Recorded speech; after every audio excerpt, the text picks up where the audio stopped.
Good morning, everybody. I'm going to talk briefly about this sonnet by John Donne. I know a lot of people are not studying John Donne. I'm not expecting this video to get many views. But if you are studying John Donne, I think it's very important that you remember you've got to prepare at least two of these holy sonnets. So these are the sonnets that were written when Donne was an older man, and the pleasures of youth were long in the past, and he had a heightened awareness of his own mortality. Donne was a man who lived in the 1600s or the 17th century, and he was a deeply religious man. And the depth of his religious belief is evident in this poem. In order to understand this poem, I think it's important to understand how God was viewed by someone like Donne. God was viewed as omnipresent, omniscient, and omnipotent. Those three words, great vocabulary if you're studying Macbeth and you want to understand kingship, or even why Macbeth descends into the madness that overtakes him. And it's because he's absolutely certain he's going to go to hell, because God is everywhere. That's what omnipresent means. All-knowing. So you cannot hide something from God. You can hide it from other human beings, but not from God. That's what omniscient means. And all-powerful and will punish you. That's what omnipotent means.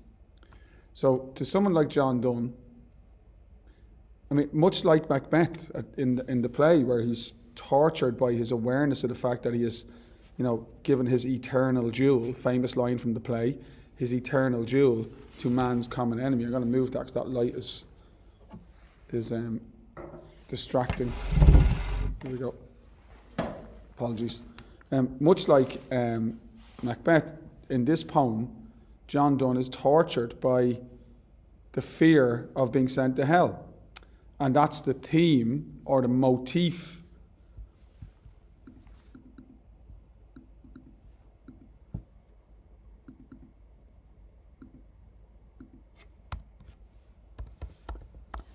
that connects these holy sonnets, all three of them. Batter my heart, three-person God, thou hast made me, and shall thy work decay, and at the round earth's imagined corners. They're the three holy sonnets that are prescribed for study, and I would definitely look at least two of them if I was writing about John Donne. But that's the motif. The motif is the connecting thematic concern, is that he fears he's going to go to hell if God doesn't forgive him for his sins. So the poem is very typical of these late poems, in that it communicates his sense of being inadequate and of being a failure. He is debasing himself, which means getting down on the ground and begging for forgiveness from God. And the image of the resurrection and the desire for salvation through suffering is evident in the poem.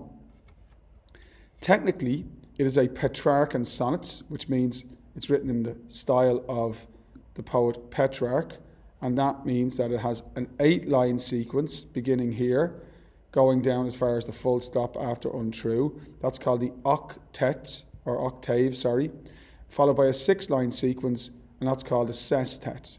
So the 8-line sequence outlines the situation, the scenario, the problem, whatever, and then the sestet outlines a possible solution or resolution to the issue being described. That's the essential structure of a Petrarchan sonnet.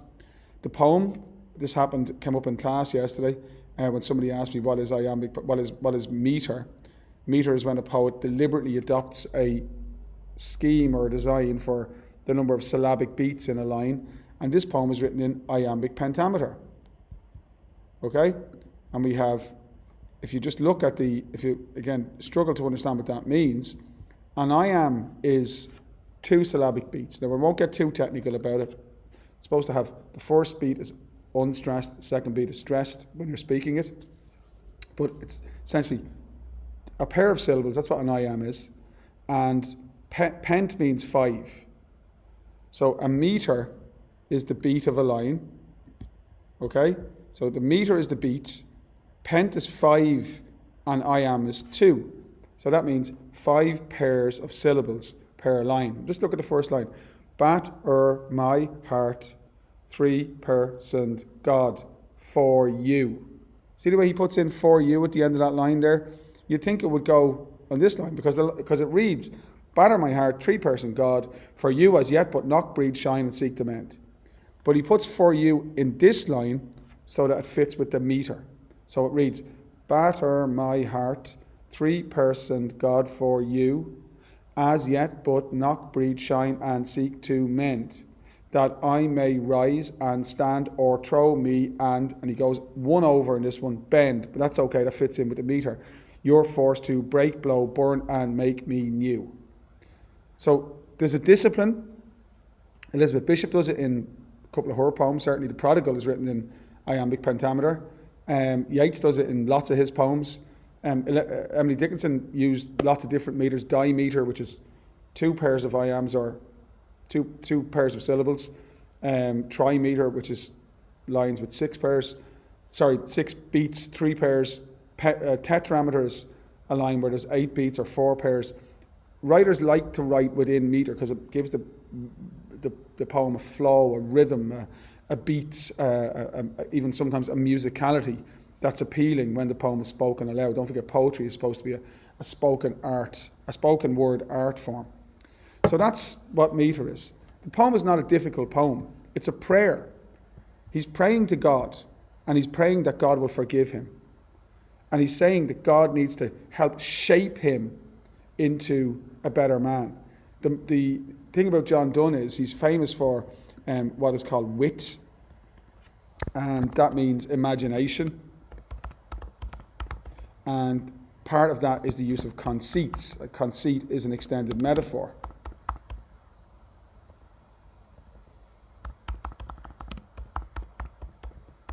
And one of the things that he does in this poem, the conceit in this poem, is this image of like a sculptor working in metal. And the sculptor has a hammer and is trying to take the raw material and bend it into shape, into something worthy or beautiful. And he's asking God to help him become worthy and, save him. Batter my heart, three-person God, that thou as yet but knock, breathe, shine and seek to mend. Look at that. Knock, then breathe, then shine. So there's a kind of a manufacturing process almost there. He needs God to help him become something better than he is. And the reason is because he wants to rise. Now there you go, okay? See that line there? That's a link to, at the round there, it's imagined corners, and it's a link to thou hast made me and shall thy work decay. Because there's your connection to the resurrection. So this image of being saved, salvation, he wants to rise like Jesus rose again from the dead. He wants to rise from sin and be forgiven and be a better man. That I may rise and stand, or throw me and bend your force to, and this is again really notable imagery, break, really fantastic. I always say learn 2 or 3 quotes per poem, but you know me, break, blow, burn, like the alliteration of those words, but also the violence of those words. He wants to be broken. He wants to be reshaped. When he says blow there, he's bringing up images of working with glass or working with metal, where you have it in liquid form and then you can blow it and you can shape it. And burn, there's this image of he needs to suffer because he needs to be made again, born again, so that he will be admitted to heaven after he dies. Now, that's the idea. This is all as sincere as it gets. The poem is interesting because it offers insights into his particular unfamiliar experience or perspective. And, don't say that that's not relatable. Even if you're not a religious person. I'm not a religious person. But I get what it's like to feel like I'm not good enough and that I want to be better. And I desperately need, to find a way to improve. Most of the people listening to this video, at some stage in your life, you're going to feel like that. And it won't be necessarily to do with God or fear of damnation. But it is a primal human thing. So it's relatable. And even though I want to be better, I'm thinking about my role as a parent, for example. I always want to be a better dad. Sometimes I'm not the best dad in the world. But, you want to be better. But sometimes, you're not good enough. And he captures that in this brilliant simile here. See that simile?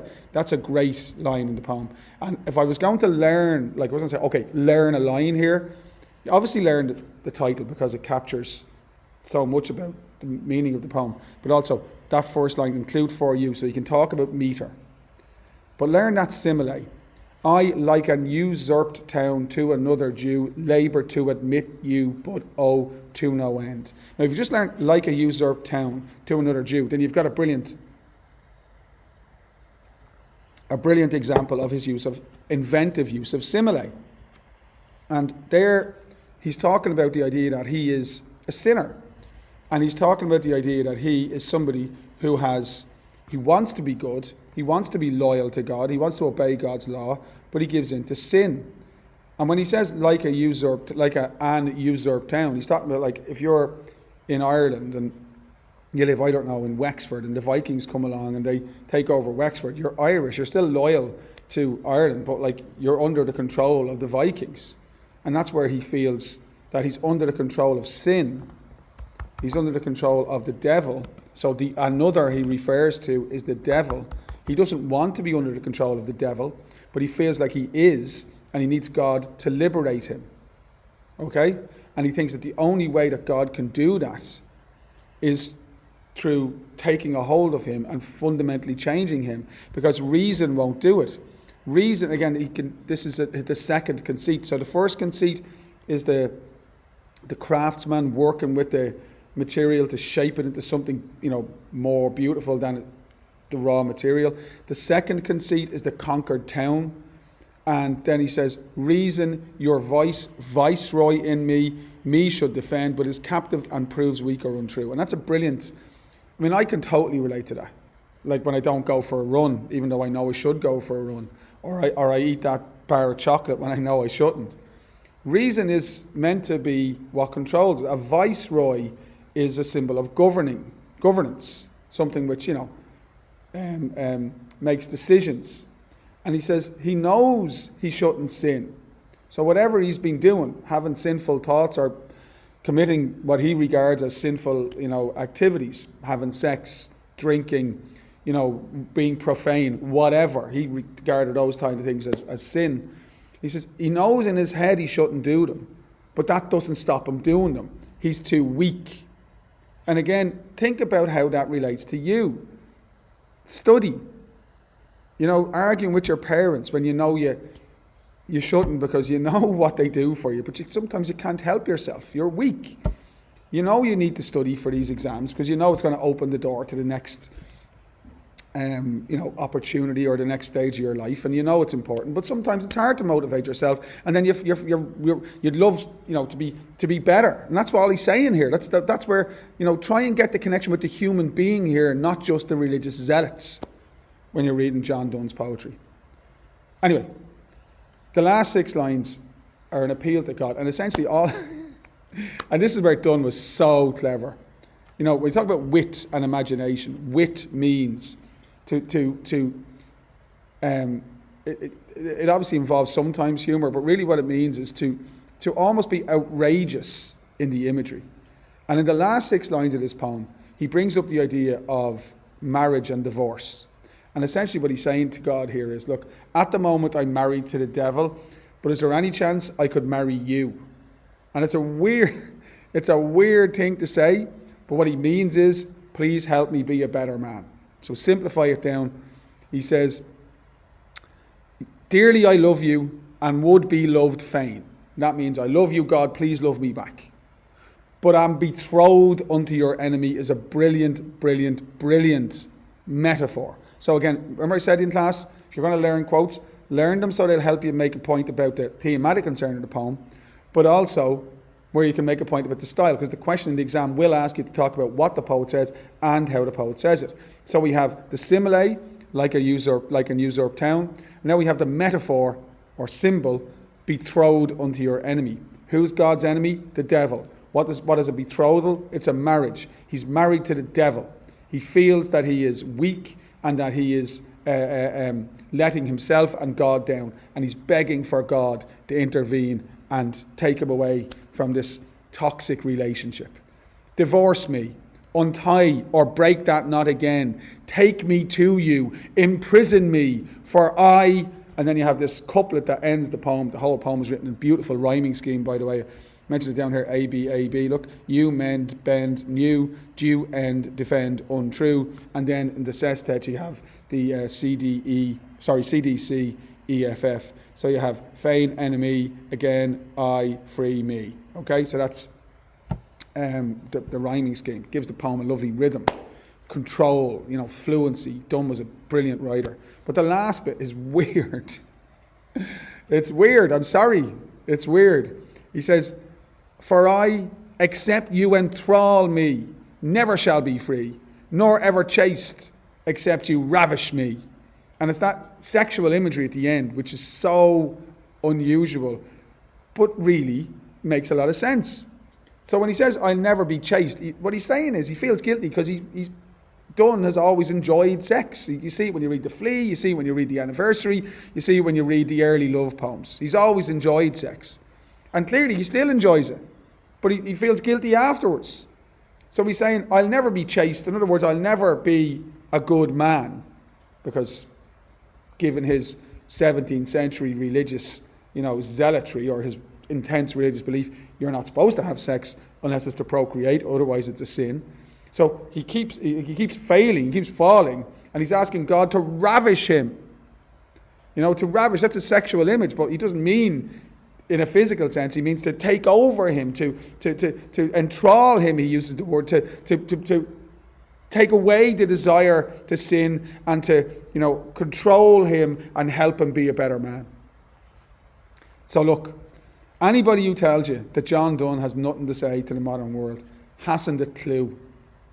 First of all, just the magic of the writing, the control, the metre, the sonnet form, the rhyming, the imagination of the imagery, the conceits, the wits, all that is there. Well done, John Donne, we love you, man. But on the other hand then, of course, you've got this fucking human story of being afraid, of being aware that time is running out, of thinking about what's next, of never being good enough, of wanting to be better, of ambition, of frustration, of love. Tell me what's not great there. So that's the first of the holy sonnets that I'm going to look at. I'll do another video over the next couple of days that nobody will watch on John Donne's holy sonnets. Thank you very much.